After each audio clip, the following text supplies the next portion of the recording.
یہ ساری آیات اللہ تعالیٰ کا کلام ہے، اور ظاہر ہے کہ جب ہم یہ کہتے ہیں کہ یہ اللہ تعالیٰ کا کلام ہے تو گویا ہمیں پھر یوں کہنا چاہیے قال الحمد للہ رب العالمین، قال اللہ الحمد للہ رب العالمین، قال اللہ الرحمن الرحیم، یعنی اللہ تعالیٰ کہتے ہیں، اللہ تعالیٰ کا کلام ہے نا، تو اللہ تعالیٰ کہہ رہے ہیں الحمد للہ رب العالمین، اللہ تعالیٰ کہہ رہے ہیں الرحمن الرحیم، اللہ تعالیٰ کہہ رہے ہیں مالک یوم الدین، اللہ تعالیٰ کہہ رہے ہیں کہ میں آپ ہی کی عبادت کرتا ہوں اور میں آپ ہی سے مدد چاہتا ہوں۔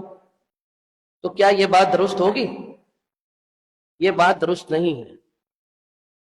اس لیے یاد رکھیں کہ یہ بے شک اللہ تعالیٰ کا کلام ہے، لیکن اللہ تعالیٰ اپنے اس کلام سے ہمیں تعلیم اور تلقین فرما رہے ہیں۔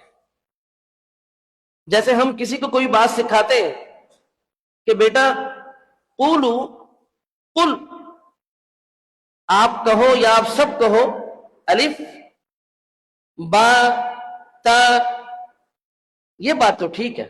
تو اس لیے یہ بات سمجھیں کہ یہاں پر اللہ تعالیٰ نے ہمیں یوں کہا ہے قولو الحمد للہ رب العالمین۔ تو ان تمام آیات سے پہلے جو صیغہ امر ہے وہ مقدر ہے، قولوا الحمد للہ رب العالمین، یعنی اللہ تعالیٰ ہمیں یہ کہہ رہے ہیں کہ تم سب کہو الحمد للہ رب العالمین۔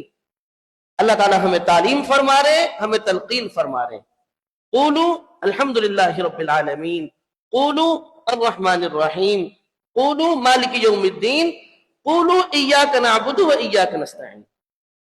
اب بات بالکل ٹھیک ہے کہ اللہ تعالیٰ نے یہ باتیں فرمائی تو ہیں، لیکن یہ باتیں اللہ تعالیٰ نے ہمیں سکھانے کے لیے فرمائی ہیں۔ اب بات بالکل ٹھیک ہے کہ اللہ تعالیٰ ہمیں سکھا رہے کہ تم یوں کہو ایاک نعبد و ایاک نستعین، کہ ہم آپ ہی کی عبادت کرتے ہیں اور ہم آپ ہی سے مدد چاہتے ہیں۔